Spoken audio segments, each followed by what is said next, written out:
just, all I want my team to do is play very hard and play very smart. That was head coach Jeff Zdelic, the new basketball coach. We'll have more from him later on in the show. Also, the spring football game is coming up this week, and we'll tell you what you can expect from that. We are going to hit the ice, not with skates, but with shoes and brooms?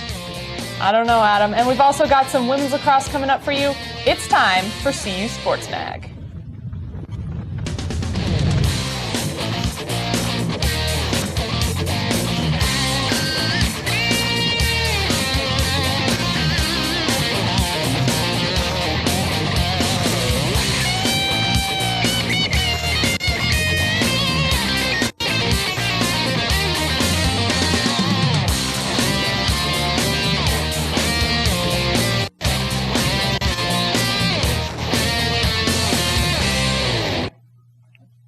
Welcome to CU Sports Mag. I'm Kelly Samariva, sitting alongside Adam McPherson. And we have a great show for you today.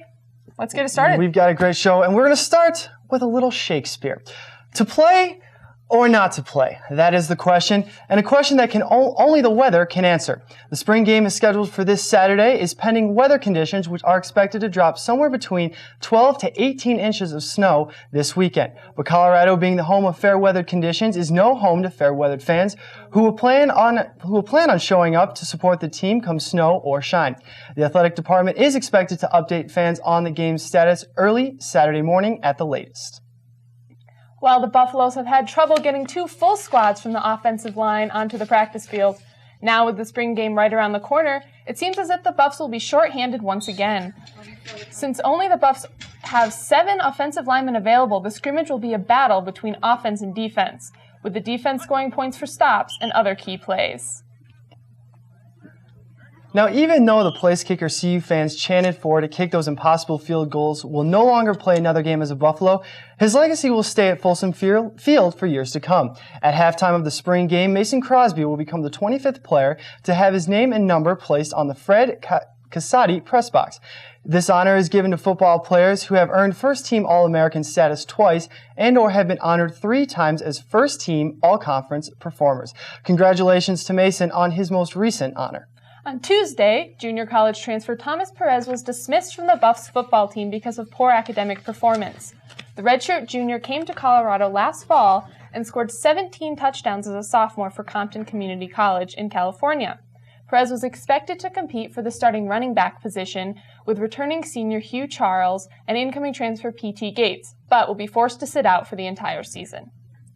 All right, now joining us now is Alex Rottman. Now, Alex, big weekend coming on. What kind of things can we expect from this weekend? Well, Buffalo fans, kick the tires and light the fires because we got the annual spring game this weekend, Saturday, April 14th. And for all you fans out there, this will be your first chance to see the 2007 Colorado Buffaloes, but that's not just it. This whole day is going to be amazing. There's a plethora of events. There's a Healthy Kids Day. There's autograph sessions. And the Bach Fieldhouse will be hosting a little CU apparel little station fair, and they're going to be selling a lot of clothing. Good deal. Now, also going on this weekend is Healthy Kids Day. What can we expect from that event? Well, Adam, there's going to be an array of events, and if I was 13, I would be jacked up right now. For kids 13 and under, you get a free T-shirt and free food courtesy of Outback Steakhouse. There's going to be stations set up all over the field. Kids will be able to interact with their favorite CU athletes, punt, pass, and kick activities. It's going to be a lot of fun. Good deal. Now, you were mentioning a bunch of events. They sound like a lot of fun, like you said, 13. I'd want to be there. Oh, my God. What time are these events going on? Well, 10 a.m. starts off the whole day. 10 a.m. they're going to be in the Bach Fieldhouse. They'll be selling game-worn jerseys. Little disgusting in my mind, but I think it's going to be a great seller. All proceeds will be going to the CU athletic department. And also at 10:30, the Healthy Kids Day will be starting, and that will be on the field. And then from noon until game time at 1 o'clock, they'll be having autograph sessions for everyone. And this is a completely free event. Okay, real quick, weather's been a big question. Talk to us about that. What's going on there? Well, I just checked weather.com on my Palm Pilot, and it looks like it's going to be 57 degrees on Saturday and 61 on Sunday. All right, good deal. Alex, Thank you very much. We'll hope to see you this weekend. Okay, thank you. Well, spring practices are winding down for the University of Colorado football team, but just because it's springtime doesn't mean there aren't signs of what to come in the fall. CU Sports Mag David Billingsley has more. For the CU football team, spring practice isn't about working on your game. Well, okay, it is, but it's a lot more than just figuring out X's and O's. Offensive line coach Jeff Grimes is the newest member of the coaching staff, coming from BYU in February, and he's already making sure his guys are getting mentally prepared. Without question, the first thing on our list of priorities is to develop the right mindset. And in my opinion, the most important thing that you got to have with your offensive line is toughness. Toughness isn't just for the offensive line. Across the board, Coach Dan Hawkins and his staff are working on making players stronger, quicker, and better. At every position, players are working hard individually so that they can prepare for Hawkins' system in the fall. Wide receivers and passing game coach Eric Keesaw says that springtime is good for getting nitpicky. In spring, there's a lot more technique work. You're really working on just like releases and blocking and route running and the details and the fine tuning. And obviously you're still doing scheme stuff on offense, but you get a lot more time to work on your technique because you don't have to prepare for a game. At least CU isn't preparing for a game against a Big 12 opponent, although it's hard to forget the struggles the Buffs had in their games last season, finishing 2-10. But coaches are helping everyone on the team improve. While the coaches are working out all the kinks on offense and defense, the quarterback position is up for grabs. Bernard Jackson was the starting QB for most of last season, but Nick Nelson from Saddleback Junior College and redshirt freshman Cody Hawkins are seeing most of the snaps in practice. And as practice goes on, it's becoming more of a two-man race. Besides Hawkins, another redshirt freshman is standing out from the crowd. Nate Solder is a 6'8", 270-pound tight end and impresses coaches with his blocking and his hands. But sophomore Ryer Gear has the number one tight end spot for now. Gear led the team in receiving last year with 24 receptions, 3 of them for touchdowns, and Gear says this team is showing promise. And the last team that our fans saw, that's not the real Buffaloes, and we're a different team, and we're ready to go out there and prove that we're a good team and we can play in the Big 12. Hard hitting, hand-eye coordination, technique, the Buffs are working as they wrap up this spring. I'm David Billingsley, CU Sports Mag. All right, well, we already have a taste of football season coming up, but after the break, I think Adam and Callie have a little bit more of that. That's right. Double Team's coming up next. Stay with us. The National Committee to Prevent Child Abuse has some very simple beliefs. They believe that children have a right to be safe, cared for, nourished, and loved. Simple. They also believe that child abuse can be prevented before it ever occurs. I think they're on to something. To find out more, call the National Committee to Prevent Child Abuse. 1-800-55-NCPCA. Preventing child abuse. What a great idea. When you buy disposable and overpackaged products for your home, you're really saying, I'm fine with depleting natural resources. Pollute our air and water. Energy? Wasted. People tell you, hey, go for less packaging. Check out reusables. Buy stuff in bulk. Well, you tell them, no thanks. I'd rather throw it all away. Buy smart. Waste less. Save more.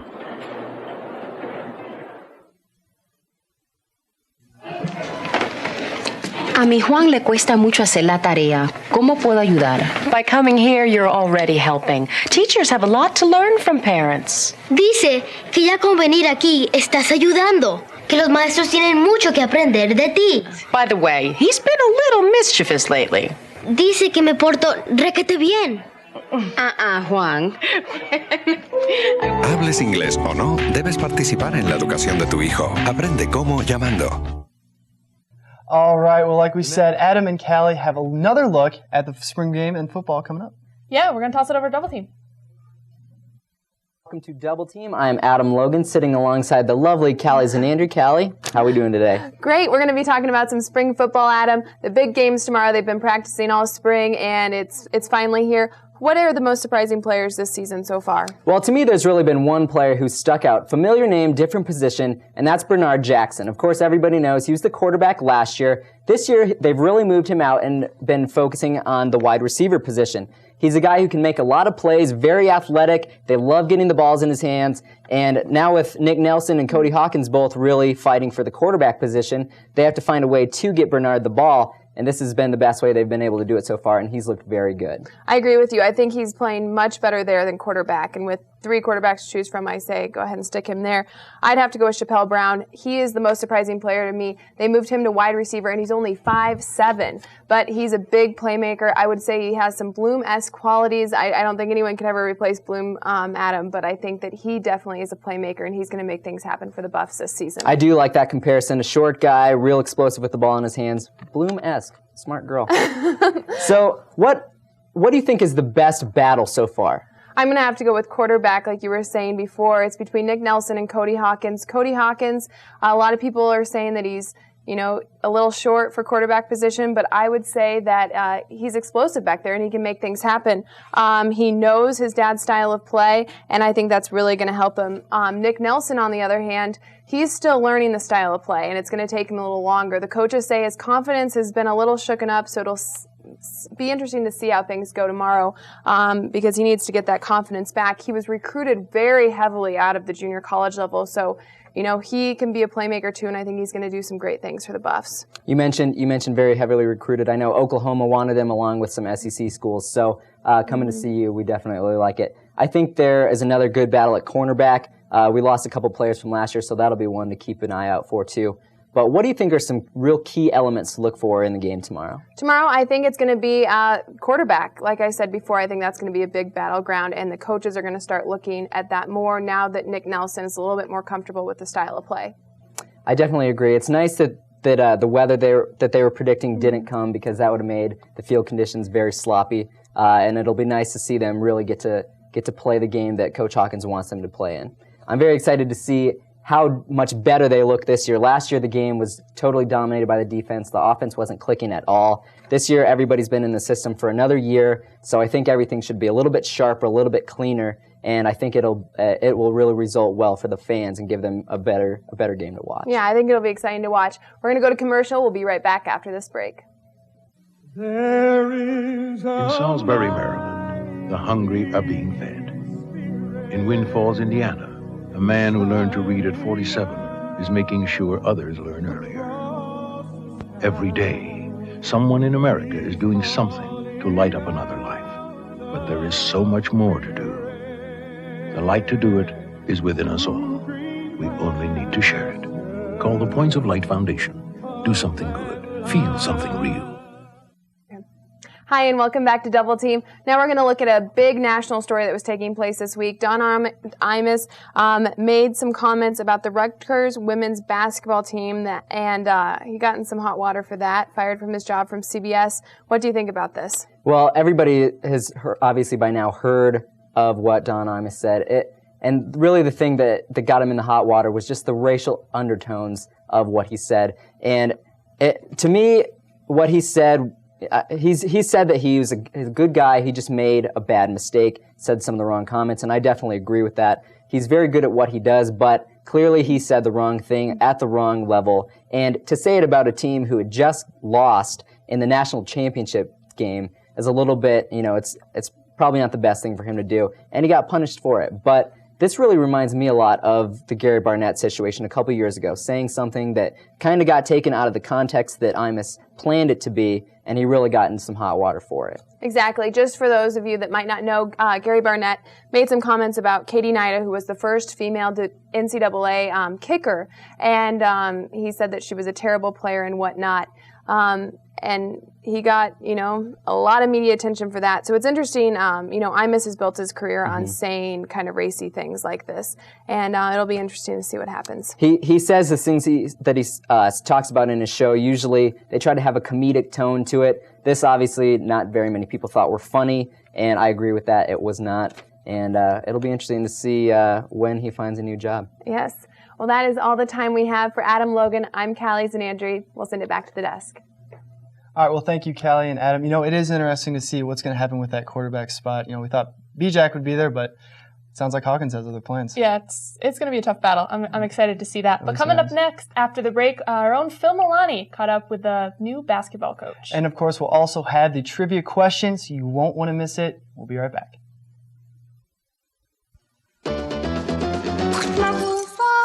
Only you can prevent forest fires. And it's true. We know we can count on you to do what Rocky says. drown your campfires with water. Make sure it's totally wet. Then stir and drown again. We know we can count on you to do what Rocky says. Only you can prevent forest fires.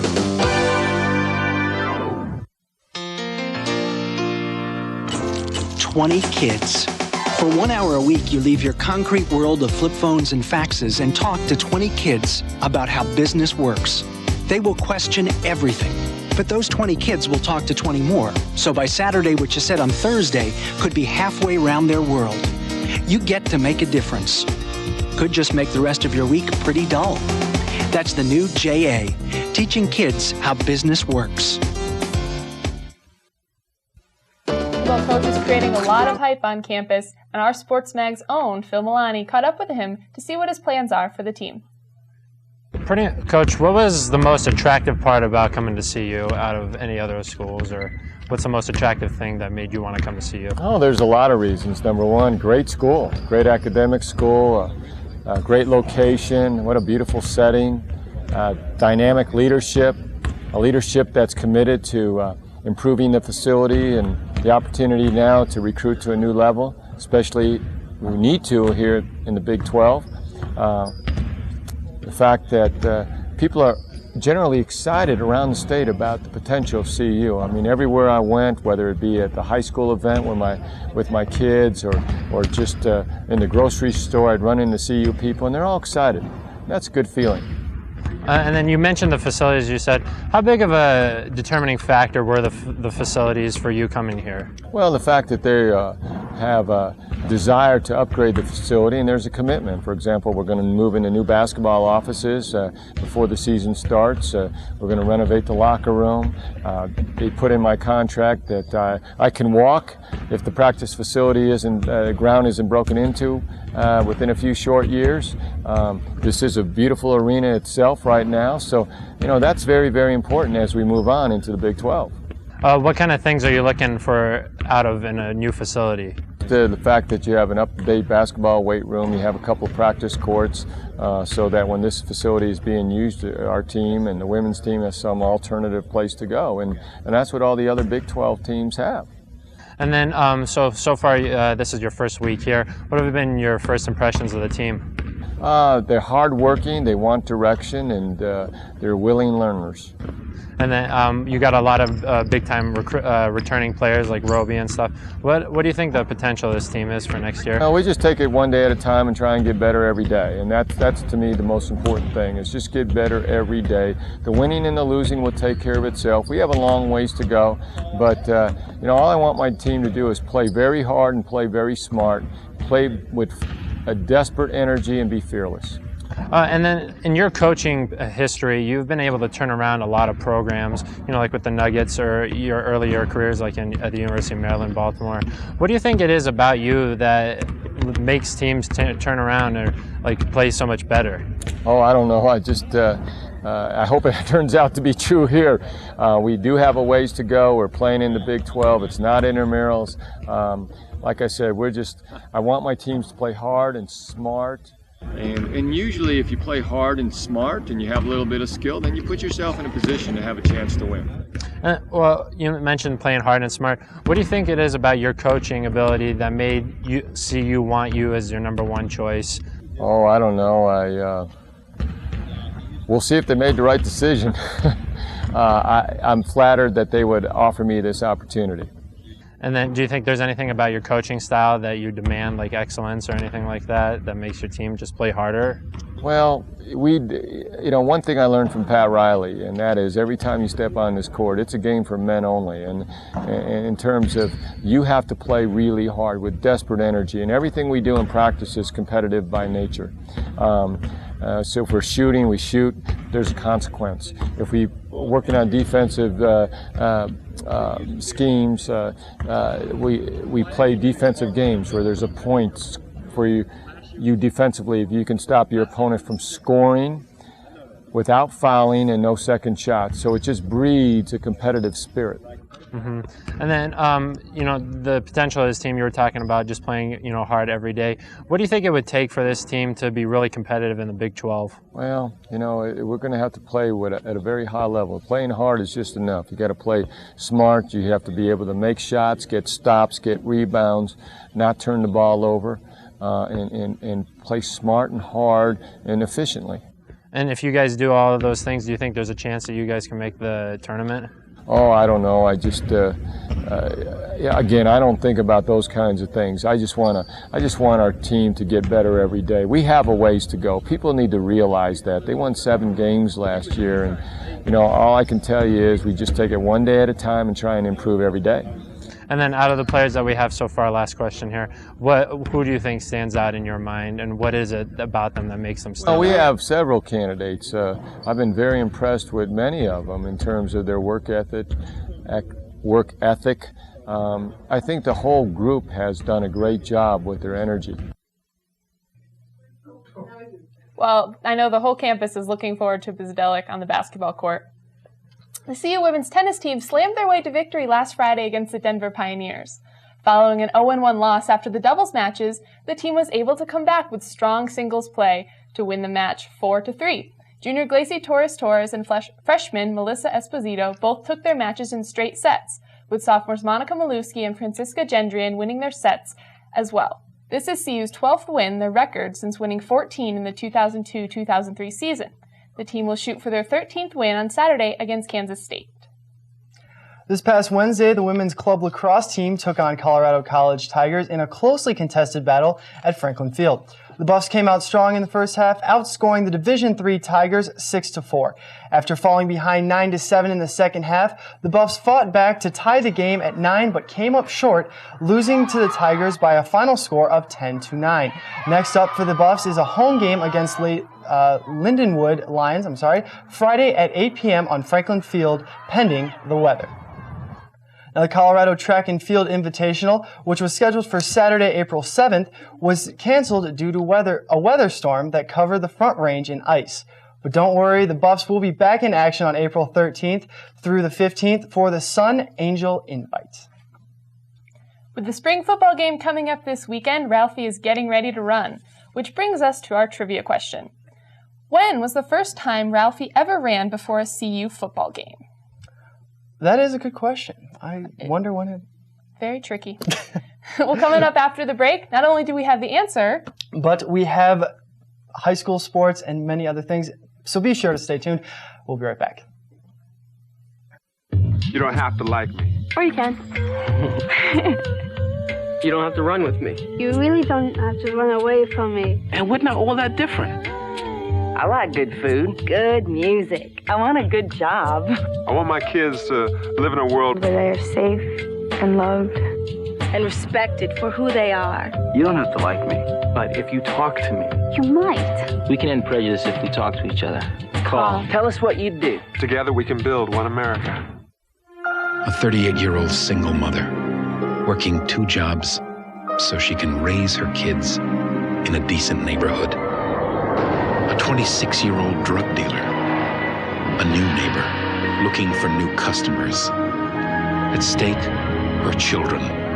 Whose side are you on? You can help the community organizations that can help her. Call us. We're fighting for the children. Whose side are you on? And now the moment you have all been waiting for, the answer to this week's trivia question. Now the question was, when was the first time Ralphie ever ran before a CU game? The answer, the first time was all the way back in 1934 against the University of Denver on Thanksgiving. Interesting. It is. SportsMag's own broomball team, Season Sweep, played in their last regular season game on Monday at the CU Rec Center. Callie Zanandri led the team in scoring when she got Season Sweep on the board in the first half. Phil Milani added a goal, and Russell Cunningham made at least 30 saves in the effort. It wasn't quite enough as the game ended in a 3-3 tie. Well, good job there, Russell. All right, now get ready, get set, cheer. Now, the CU cheer team headed down to Daytona Beach, Florida last Friday to compete in the 2007 National Cheerleading Association Collegiate National Competition. The Buffs' 20-member team participated in the small co-ed division section, the largest competition at the championship, and cheered their way to a sixth-place finish with a score of 8.42. Oklahoma State took first with a score of 9.16, followed by Louisville with a score of 9.14. Congratulations to the Colorado cheer team for their efforts in Daytona. Well, don't be fooled by the not-so-spring-like temperatures lately. It really is softball season. I caught up with the Boulder High School team to talk about their upcoming season. The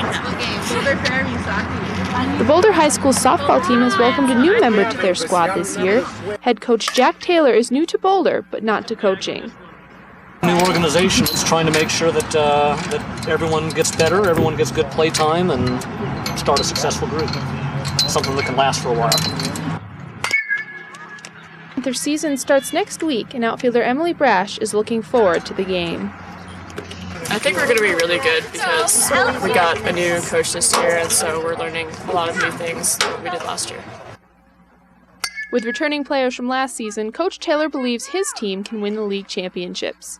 For CU Sports Mag, I'm Kelly Samariva.